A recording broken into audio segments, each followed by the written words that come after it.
now that Silicon Valley Bank has been bailed out, the Justice Department and the Securities Exchange Commission would like to assess the damage. They want to know what the hell just happened and who was responsible. So they are opening an investigation into potentially the stakeholders and the people who were at the helm of SVB. The Federal Chair Reserve, Jerome Powell, has said the Fed will conduct its own inquiry into SVB's failure. And interestingly, Senator Elizabeth Warren, who we'll get to a little bit more later, said that Powell himself should recuse himself from the probe, citing the Fed's sheer support of the 2018 regulatory rollback. Remember, we're all looking at the regulations and the lack thereof. And so it's very interesting to see someone in government call out someone else in government for their complete conflict of interest and their ties to the very same regulations that could have led to this moment. But anyway, what are they going to look into? It's not exactly clear what's going to be found, but if you jump to graphic 3, an SEC spokesperson referred to questions to a Sunday statement from Chair Gary Gensler, who said the agency would be particularly focused on identifying and prosecuting any form of misconduct that might threaten investors, capital formation, or markets more broadly. An SVB investor on Monday filed a lawsuit against the bank's parent company, alleging, so this is someone who was invested in it, alleging that it violated shareholders' rights by failing to disclose its exposure to the Federal Reserve's interest rate hikes, which have been inordinately hitting the tech sector. The complaint, which seeks class action status, also names Becker and SVB Chief Financial Officer Daniel Beck as defendants. Okay, so let's rewind a little bit. Becker, right, is the head of SVB. Now, what was he doing in the lead up to this complete collapse? It turns out that not only, of course, was he one of the people who encouraged the deregulation of mid-sized banks and small banks like SVB, but he actually sold his shares.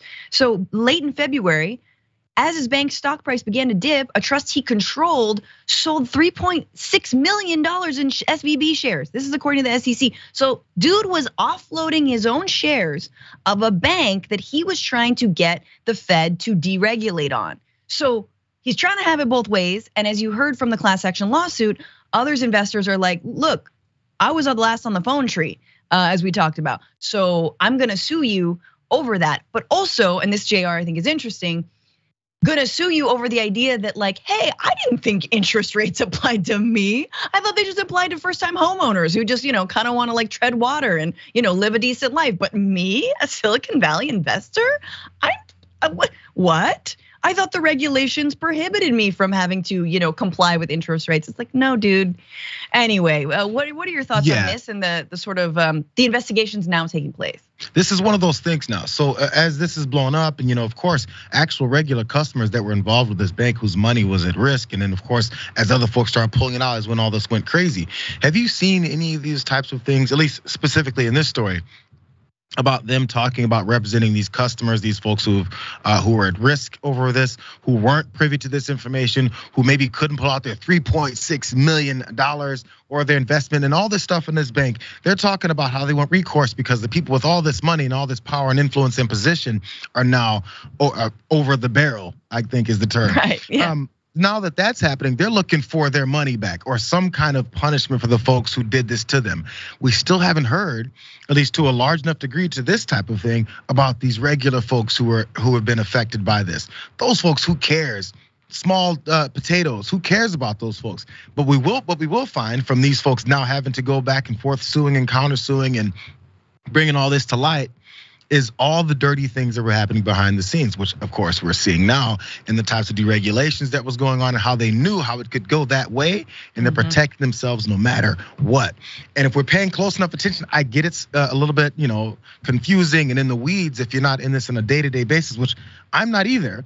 But if you start to see it and then people breaking it down for those layman terms for people to understand, you will see where the people who are controlling this money are doing, what is they're doing with your money and how much they care about your investments, your money, your life savings, everything that you've done, your loans that you've gotten, stuff you try to do an investment and trying to live that American opportunity that we always talk about. Yeah. But we never really give a full lane to that type of opportunity if you're just a regular person.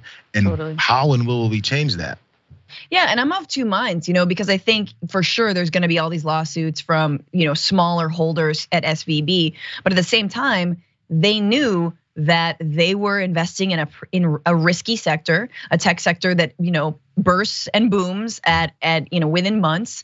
And also that anything over $250,000, which I'm assuming most of the investors in SVB had, was not gonna be insured by the FDIC, was not gonna be insured by the federal government. And yet, as I think a lot of us have been pointing out, lo and behold, when it all goes kaput, who gets the bailout, right? It's, we're still in negotiations over whether students can get a bailout. But of course, if you're an investor in this bank, you're gonna get that bailout.